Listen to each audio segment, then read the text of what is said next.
Google Merchant Center misrepresentation suspension. What is it? How do you fix it? And most importantly, how do you prevent it? Now, this is very common among e-commerce business owners and particularly dropshippers. Now, that's not because Google penalizes or target dropshippers. That is complete misconception and is not true at all. Google simply penalizes people who are not Google policy compliant. Now, fortunately, Google actually provides access to all of their policies. Like, they tell us step by step everything you need to do to be Google policy compliant. The problem is no one can be bothered to read them. Now, fortunately for you, I've been through all of Google's policies and I've created a comprehensive Google Merchant Center suspension prevention checklist that you can follow step by step. It's the exact same checklist that I've been using for the past 5 years, and I've never faced any Google Merchant Center misrepresentation suspensions. In this video, I'm actually going to share that checklist with you for free. So stick around, we're going to go through it step by step. I'm going to show you all the things you need to do to avoid Google Merchant Center misrepresentation. The most common causes of the Google Merchant Center misrepresentation suspension are usually down to lack of consistency and transparency. When I say consistency, I mean consistency between your website, your Google Merchant Center account, and even your Google advertising account. So that's things like your business name, your business information, so your address, your phone number, your contact information, such as your email. But not only that, also your policy pages. Google Merchant Center also wants to see your shipping policy, your returns policy. All of this information needs to be consistent across all of the platforms. Now, don't worry if this sounds like a lot. I'm going to go through everything with you step by step. So let's get into it. Now, as I mentioned a moment ago, Google very kindly gives us access to tons of information, and this is all information that we need to understand how to be Google policy compliant. But as I mentioned, I don't expect you guys to have to crawl through this like I've done in the past. Instead, I'm going to give you access to my condensed Google Merchant Center suspension prevention checklist, which looks a little something like this. This is everything that you need to do to ensure compliance when creating your Google Merchant Center account and also your website. I'm going to go through this with you step by step and actually audit a website in real time, as well as showing you what an approved Google Merchant Center account should look like. But for those of you that do want to access my Google Merchant Center suspension prevention checklist, simply see the link in the video description below. You can download it completely for free. Now, I'm going to be honest, normally I reserve this exclusively for members of my Google Ads Ecom Academy, but I get so many DMs every single day on Instagram and inside of my free school community, which, by the way, if you're not in, I have a free Google Ads dropshipping community. It's hosted on School. Again, it's completely free to join. If you want to join, it's the perfect place for anyone to get started in Google Ads dropshipping. Simply see the link in the video description. But as I was saying, I get so many inquiries all the time, people saying, how do I resolve misrep? I want to start Google Ads dropshipping, but I can't get my Google Merchant Center account approved. Then this checklist is for you, and you're going to find extreme amounts of value in this video. I've been advertising on Google for 5 years, and that's my own e-commerce business and also the businesses of my clients and students, because I used to own a Google Ads agency as well. Now I'm just solely focused on mentorship. And in that 5 years, I've personally never received a Google Merchant Center misrepresentation suspension on any of my e-commerce businesses. Now, any members inside of my academy that go through this checklist step by step always get their accounts approved. Sure, sometimes there are a little bit of back and forth between them and Google, a few little things that we need to tweak, but it almost always comes down to human error. It's something that they've maybe missed or something that's just not quite right that needs to be tweaked and changed in order to ensure 100% Google compliant. It's very rare that someone who is 100% compliant will face any issues with regards to Google Merchant Center suspensions. However, it does happen sometimes, okay? Sometimes Google will just automatically crawl your website. Their bot will see something that they maybe don't quite like and they will flag it. Now, that doesn't mean that your website is incompliant. It doesn't mean that you've done something wrong. Sometimes it just needs to be escalated to Google for them to complete a manual check and do a review on it. But let's go through the checklist together to make sure you avoid any issues. Now, I found a random website on Google, lights.co.uk. Any guesses what they sell? Lights, of course. I wonder what that domain would be worth these days, but they obviously got it early, so good for them. Seems like they've been in business for 25 years. And what I'm going to do is I'm going to audit this website live. I'm not affiliated with this website. I don't know the owners. I've never even looked at it before. Well, that's not true. I actually started recording this video about an hour ago and my Loom recording cut short. So I lost all of that footage. So I'm actually doing this take 2, but hey, whatever, this stuff happens. Not your problem, it's mine. So I have seen this website before, about a half hour ago, but let's run through it again. So when it comes to a website, the first thing we want to look at in terms of being Google compliant is branding and homepage structure. So what do I mean by branding? It doesn't just mean a logo, it means consistency, okay? Is the domain relevant to the products that they're selling? Yes, okay, lights.co.uk. Now, I'm not saying that if you sell lights, your domain needs to be lights, or I'm not even saying that it has to be completely relevant, but Google is of course going to look at that, right? If your website is lights.co.uk and you sell something completely different, then that's just a little bit odd. So when you're picking a domain, make sure that the domain is meaningless in that it could be a website where you sell absolutely anything. If you think about most high street brands, let's just use the UK for example, they don't really mean anything. Zara, okay, it's a clothing store. Nando's, it's a food place. Like, it's just random names that don't actually mean anything. So I'm not saying you need to have lights.com if you're selling lights, but just pick something that doesn't really mean anything or isn't affiliated with a completely different product. Now, we also want to make sure that the landing page and homepage experience is good, okay? When we land on here, is it clear what products that this website is selling? Yes, it is, okay? Lights.co.uk, they've got different types of lights available. They've got some nice lifestyle imagery. It looks super clean, and I can easily navigate to the section depending on the type of light that I'm looking for. So all round, the experience on here immediately is positive. What we don't want to do is send someone straight to a homepage that just has a single product on it, hasn't been well designed, and there's no real information on it. Google's not going to like that, and they're going to penalize you for it. And it's generally going to create a bad user experience for the customer. The other thing we're going to look at is the navigation here in the header. Now, you can see they have different categories and subcategories of products that we can look at, but one thing that they don't seem to have is a link to the About Us, Contact Us, and also policy pages. But let's have a look to see if that information is present in the footer, because I would at least expect to see it there. And they do seem to have it. They've got an About Us here, a Contact Us here. They've got links to their policy pages, although not extremely clear. I would actually call this shipping policy, returns policy. They do have privacy policy, and they do have terms and conditions. So they're the 4 policies that I'm looking for, in addition to an About Us and a Contact Us. Now, one thing that they don't have, and it's not very clear, is I would always add an additional column, so a 4th one here, which is business information, business name, business address. So you need a physical address, right? Even if it's an office only or a mail only address, and it's not somewhere that people can come and buy and shop, that's totally fine. Just make it clear, right? So business name, physical address, there should also be a phone number and also a contact email. Now, none of this information is present here in the footer, but we will check out the Contact Us page in just a moment. Now, why do you need all of this information? Well, as I mentioned at the start of this video, it comes down to consistency and transparency. Google wants to know who you are, and they want your customers to know who you are as well. So we need to make sure that it's extremely clear and that we are transparent and make it easy for customers to be able to contact us should they wish. You've been on a website before, right? Especially some of these huge corporate brands. There's no phone number, there's no email, there's no way to even really get in contact with them. It's very frustrating. So Google doesn't want that. They want to have a good user experience all round, and to do that, we need to make sure we have contact and business information. So let's check out their Contact Us page. Okay, now interestingly, they've gone straight on to FAQs, which is a little bit strange. I know why they've done it, I guess to reduce the amount of people inquiring and maybe just handle some common objections and maybe avoid like the customer support workload in the back end. So I see why they've done it, but really I would have thought Contact Us page should just be Contact Us information. But if we scroll down, we can see there's links to a returns portal and also a contact form. Extremely important that you have this on your Contact Us page, okay? You must have a contact form where people can submit and create a ticket. So fortunately, if you're using something like Shopify, this is built in already. You just need to enable it. Extremely important that you have this there, guys. Then if we scroll down, we also have a telephone number, although no contact information for regular customers, and then a separate dedicated line for trade customers where they also have an email. But we would expect to see this for everyday consumers and customers as well, right? Why only trade customers? It's just bad practice and not convenient, right? What if I want to ask a question and I want to share the email address with someone else so that they can submit a question? We can't. We have to specifically share the URL. We have to come here, we have to type in all this information, and there's an email address only for trade customers. Now, what we can see in the email address though, which is important, is that it is branded, okay? They've got an @lights.co.uk domain which matches their website, which is extremely important, right? We don't want, theo@gmail.com. Not only is it unprofessional, so it doesn't look good in the eyes of the customers, but Google is also going to penalize you for this. If you're a business, you should have a dedicated business address. They do have their business hours quoted here though, which is good. You always want to make sure the business hours are quoted, but again, I would put this in the footer, right? It should be easy for people to be able to find your phone number, your email, and also your business hours, so make sure you add it there.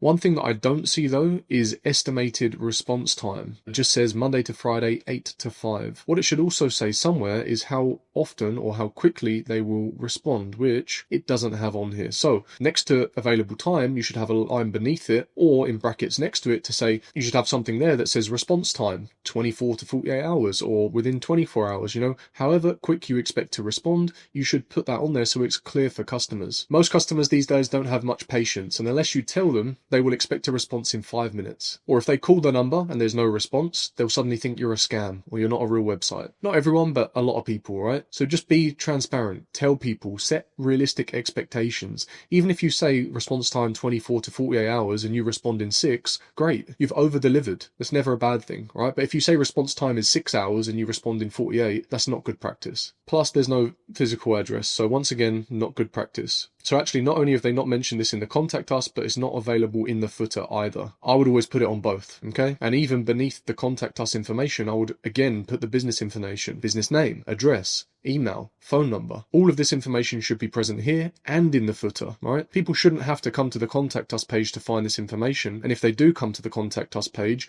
it should definitely have this information on it to be Google compliant. You may be thinking, well, why is lights.co.uk able to get away with it? Lights.co.uk is not you. You are not launching a new business, okay? They've been in the industry for 25 years, or so they say. They've probably been advertising on Google for a load of them as well. So it's a little bit different. Unfortunately, as you see, not everyone gets treated the same when it comes to Google. If you've already been advertising, if you've got tons of data, if you've spent with them, if you have a Google rep assigned to your business, things are a little bit different. You may think that's unfair, but listen, we've got to do what we've got to do to be Google compliant. So we need to make sure we do everything over the top, right? And what I mean by that is just make the utmost effort to be Google compliant, and then your chance of success is going to be much higher. Now, I recommend going through the entire Google Merchant Center suspension prevention checklist before creating your Google Merchant Center account, okay? Because otherwise what's going to happen is if you create a GMC account and you connect your website, Google's then going to crawl your website and it may find tons of things that it doesn't like, and you're immediately going to get hit with a misrep. So go through the checklist first,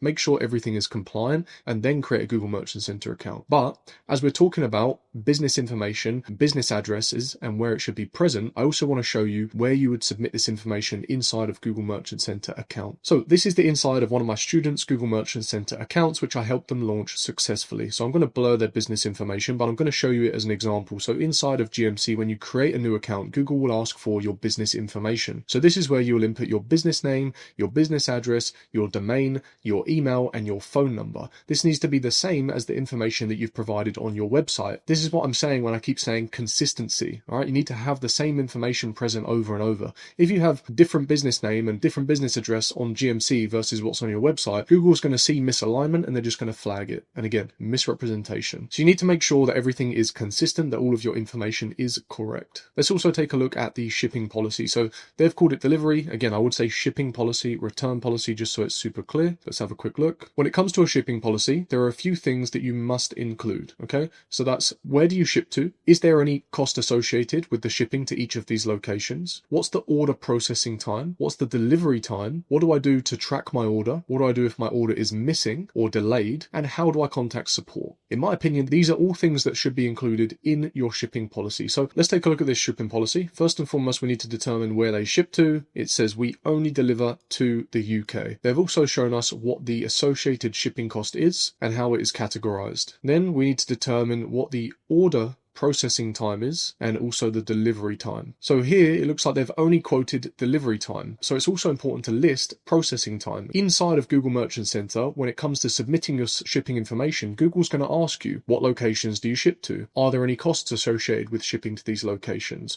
What's your processing time? What's your delivery time? So these are all things that need to be mentioned. If it's 24-hour dispatch, mention that. That is your processing time. And it needs to be super clear on your website. They have provided estimated delivery time, which is good.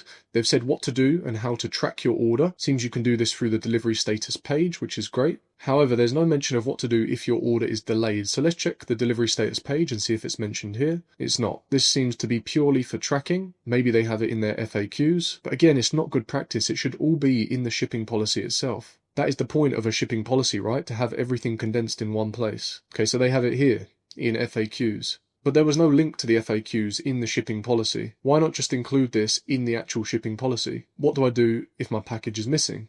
how to rearrange delivery with the carrier. These are all things, in my opinion, that should be included in the shipping policy. Like, that's inconvenient. It's bad user experience. Why do I have to come to the FAQs to find this information? Just to be clear as well, guys, if I didn't mention it earlier, I'm not affiliated with this website. It's just a random website that I've pulled up, okay? I'm not affiliated with them. I'm not partnered with them. I haven't worked with them. I literally just wanted to do a random audit on a random website. So let's go back to the shipping page. The things that I would make sure they have on here is what to do if we need support and who to contact. And in addition to that, the business information, as I mentioned before, business name, business address, phone number, email. Okay, that should all be present on this page here and also in the footer. One thing they have added though, which I forgot to mention earlier, is the shipping carriers that you use. Google likes to see this, and again, it just comes down to transparency, right? Then the customer knows who's going to be delivering the parcel, Google knows who's delivering the parcel. So this is the inside of one of my student accounts, and as you can see, if we go to return policy section, they've created a return policy for the United States, which is the location which they are advertising in. And as you can see, they've filled in this information as it is on their website. The country in which they're allowing returns to is the United States, because that's the only place in which they're advertising in. They've also provided a link to their returns policy URL as per their website. When it comes to returns, they've said that they accept returns for both defective and non-defective products. So customers can return products whether they're faulty or not,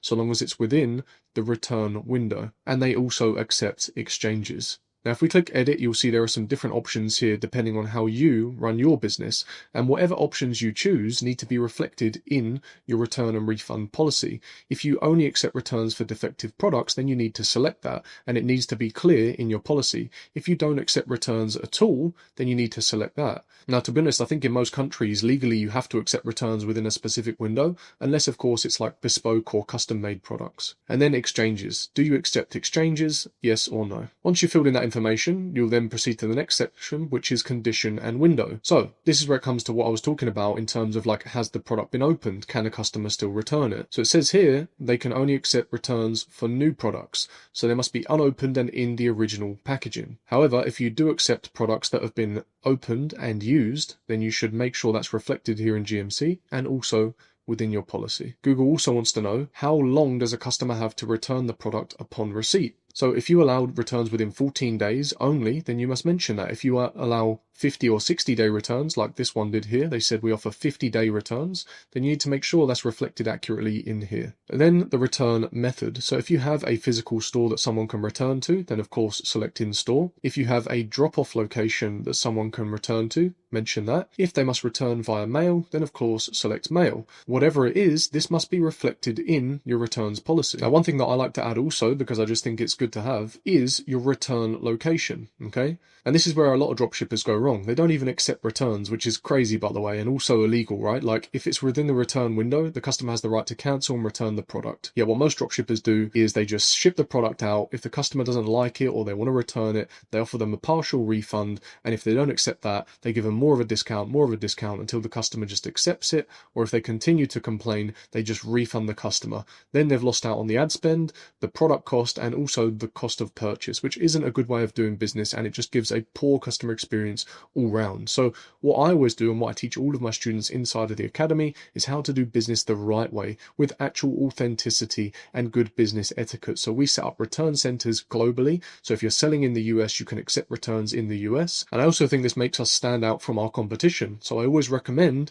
listing your return address in your returns policy. So for example, if customer wants to return the product in the USA, here is our returns address. Again, it just comes down to transparency, and it allows Google to see, oh, this is a real business. They're not just some online dropshipper who doesn't accept returns. They're an actual business. They've shown their return business address, and customers can actually return their product here. Now, this isn't a must-have, but it's a nice to have, right? I always show my returns locations in my return pages, and if you have a return center or you have a return location, then I recommend that you do the same. Next up, the currency that applies to this policy. This one was obviously located in the United States, so they've selected USD. If you had different policies for different locations, for example, one for UK, one for USA, one for Germany, whatever, depending on where you're advertising, then you're going to want to make sure your shipping policy and your return policy is relevant to the location in which you're advertising in. So me personally, I like to create a different policy for each location, because I also have different shipping times to each location, right? Although I'm drop shipping from China, USA may take slightly longer than it does for, say, the UK. So I want this to be accurately reflected in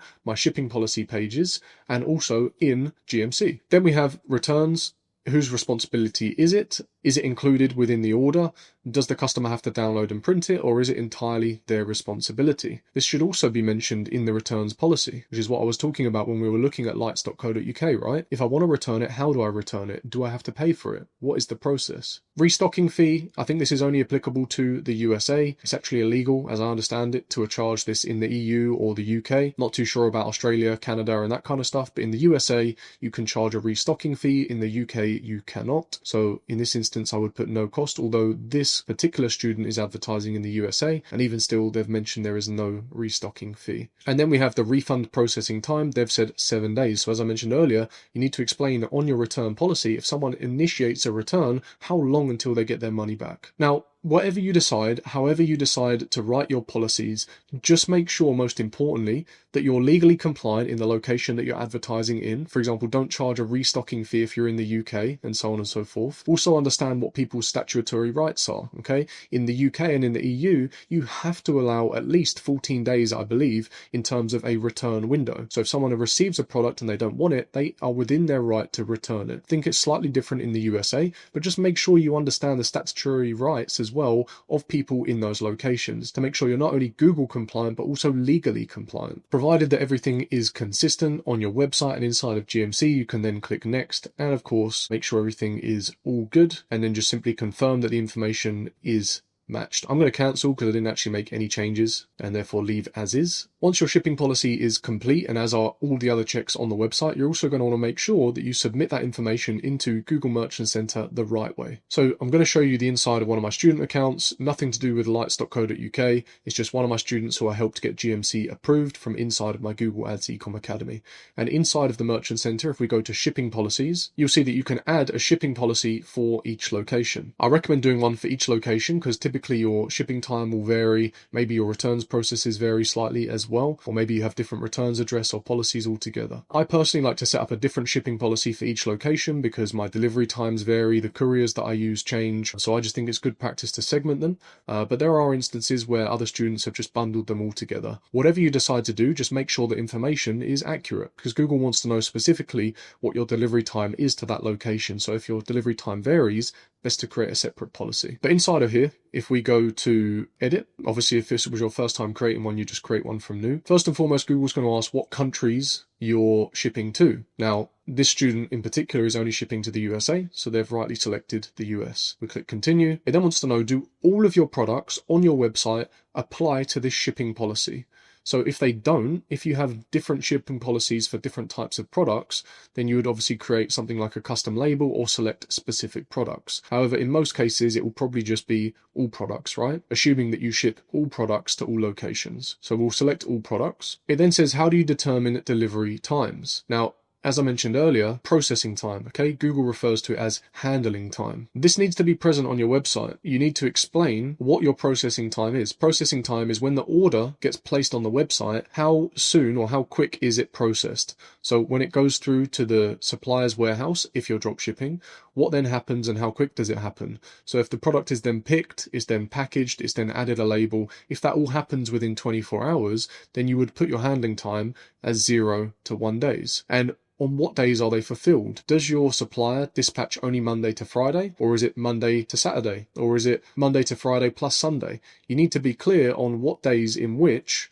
products are fulfilled, and you can create custom days here as well. This is what I was talking about earlier when I said the previous website, lights.co.uk, they don't have any mention of processing time. The reason this is important is because to get the total delivery time, Google adds your processing time to the transit time, right? The delivery time itself, to give you your estimated delivery time. You can see here 10 plus 3, both the minimums, is 13.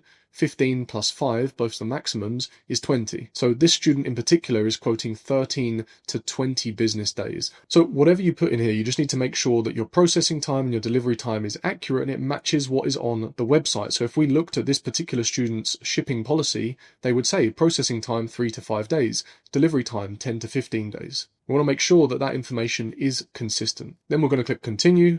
Shipping cost, again, it's asking the currency. This is specifically for the US, so we can leave the currency as USD. It's asking if there are any order value conditions. So is it free shipping over a specific value, or is there no shipping over a specific value? Or is it just free shipping for all orders? In this instance, it's free for all orders. However, if there are some variables, for example, there's a specific rate, or shipping rate is dependent on product price, or it's dependent on product weight, then you're going to want to set all of these up. Okay, so for example, if I clicked weight, Google's going to ask me how it works. But as I recommend to all of my students, we should always just give free shipping, free delivery. We don't want to add any friction at checkout if we don't have to. So then we're going to hit save, although I'm not going to because I haven't made any changes, so I'm simply going to cancel. But that is how you would add your shipping information to your Google Merchant Center account, and making sure it is consistent with the shipping policy that's on your website. Now let's take a look at the returns policy. So let's get on to the return policy now. Now, typically what I recommend is condensing the return and refund policy into one thing. Okay, so here you want to list everything to do with returns and also refunds. Now,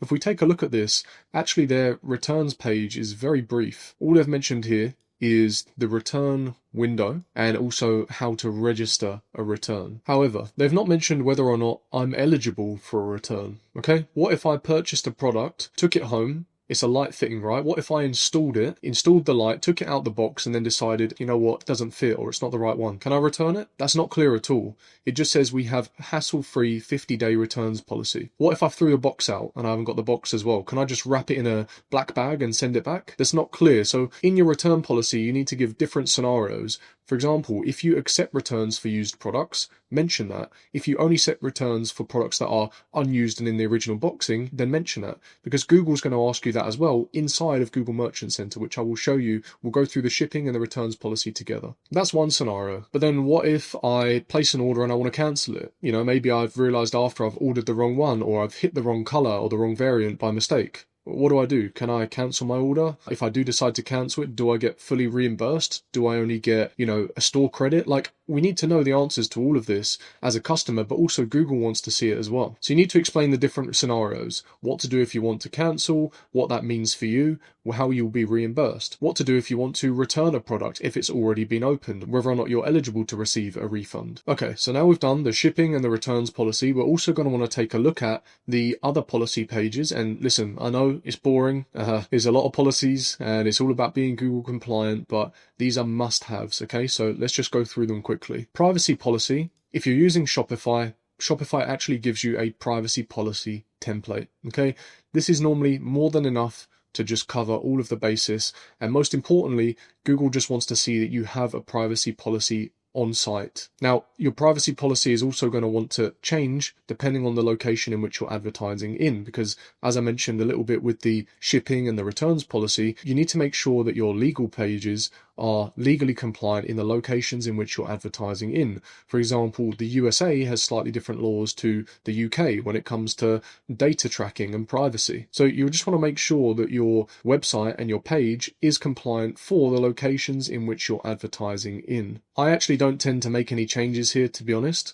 What I normally do is I just use the Shopify template, and then what I do is I leverage ChatGPT and deep research, where I give it my privacy policy template, also tell it the locations which I intend on advertising in a comprehensive prompts that I've created, and then it just makes my policy page robust. Probably a bit overkill, not absolutely necessary. I mean, I do get all of my academy students to do it, and it's something you could do as well, but what's most important is that you at least use the Shopify template as a base. If you're not using Shopify and using something else, then, hopefully they provide you with a base template as well, or just have a look at what your competitors are doing. That's normally also a pretty good starting point. Just make sure that at the bottom of the privacy policy, you once again have all of your contactable business information, business name, address, phone number, email. Make sure it's always there. Then lastly, there's one more privacy page, which is terms and conditions. So this is either terms and conditions, or it can be called terms of service. These are the terms that people agree to by using your website. Now, interestingly, this is the only page that they've actually provided all of their information on. You see this here? Company name, physical address, registration number,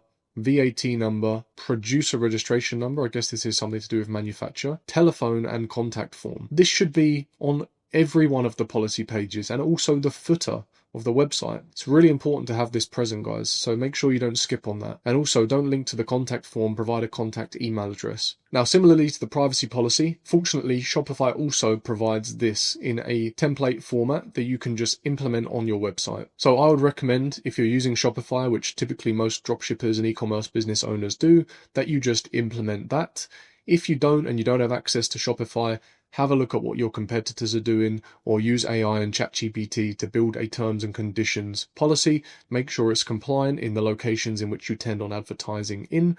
And that's the most important thing, is that there is a policy present and your business information is there. Alright, so if you've made it this far, congrats, we are past all of the boring stuff with regards to policy pages. I'm going to be honest, it actually doesn't get that much more exciting, but we are going to now take a look at the rest of the website and of course the product page as well. Now, for those of you that have made it this far, hopefully you found this useful. Obviously we're not done yet, there is more information to share, but I will take a moment to say, for those of you that are perhaps struggling, maybe you're finding this all a little bit confusing, I do offer one-to-one support inside of my Google Ads Ecom Academy. I'm going to tell you a bit more about it at the end of the video, but for those of you that are interested in working with me on more of a one-to-one basis and helping solve these particular issues, then see the link in the video description where you can apply to join my mentorship program. There hasn't yet been an instance where I've been unable to resolve a misrepresentation issue for a student, so if you do need help with that, simply check out the link in the video description. But let's continue now onto the rest of the website and the product page.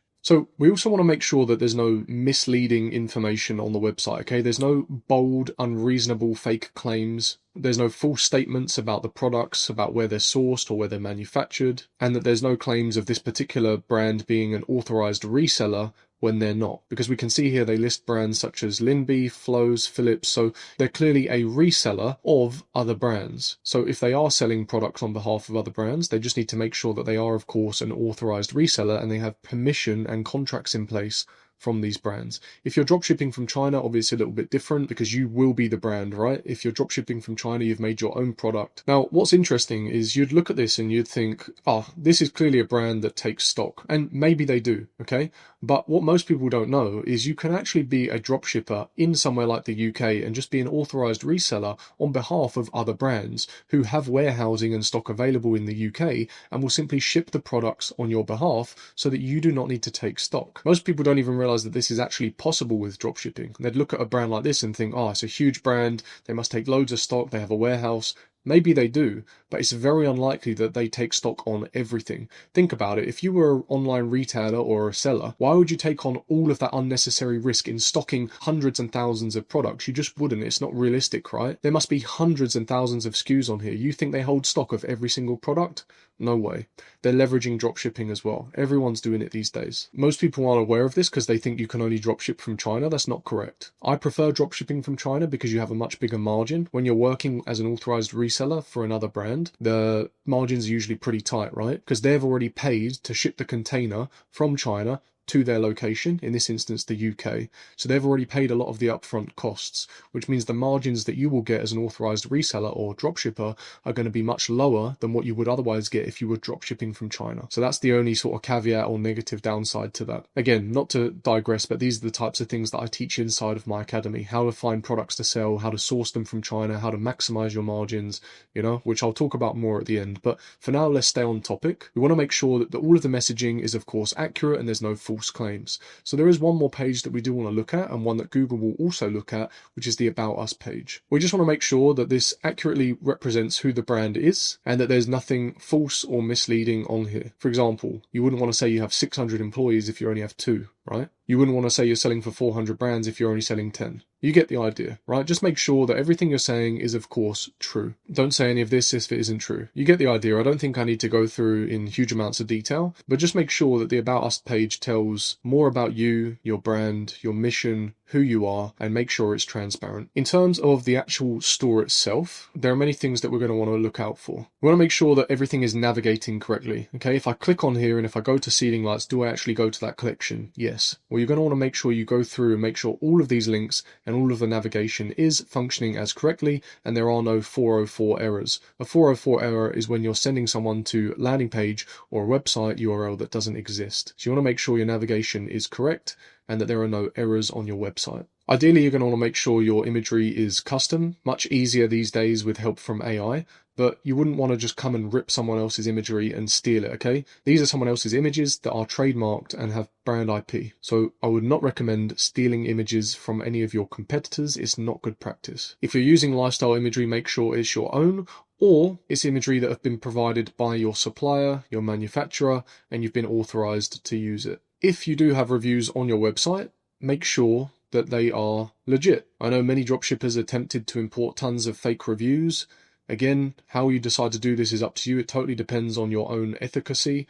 I'm not saying don't do it. I'm just saying proceed with caution. If you have hundreds or even thousands of fake reviews, Google may see that and they may not like it, and they may penalize you for it. Make sure as well that there are no spelling errors. It's in the English language. Make sure everything is written in English and that everything is super clear without errors. Make sure there is consistency with regards to the design and the way in which information is presented on the website. Make sure it has a professional feel. I'm not saying you suddenly need to become a professional web developer. You know, these days Shopify make it super easy to get set up. It's pretty much just a drag and drop builder. Have a look at your competitors' websites, see how they're built, and just build something similar. Again, I'm not saying just completely copy them one-to-one, but take some inspiration, review your competitors' websites, take the parts you like most from each of them, and implement them on your own store. Just make sure it looks legit and trustworthy, right? Would you buy from this website? I would.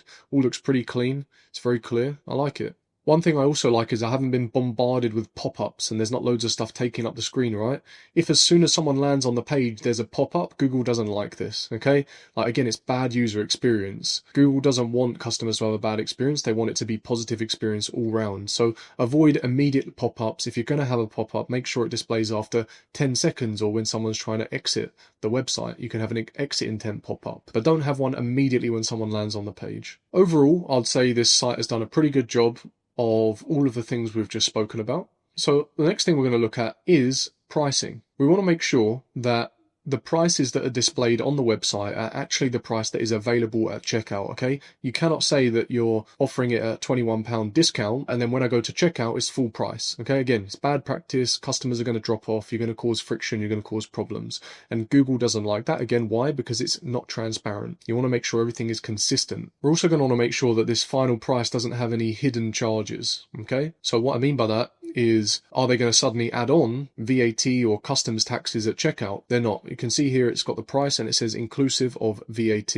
which is great. So we know there's not going to be any surprises at checkout. When it comes to discounts, we want to make sure you're not just making any ridiculous discounts, right? Like 50, 60, 70% off. Google doesn't like this and it's just seen as like fake promotion or fake discount. What Google wants to know is the product actually discounted? So avoid exaggerated discounts unless they're actually verifiable. It's also good practice to make sure it's very clear whether or not a product is in stock. If it's not, then don't have it present on the website, or just make it very clear that it's not in stock. You can see here if we're scrolling through, in stock, in stock, in stock. Now, actually it's quite funny. See here, delivery time 8 to 12 working days.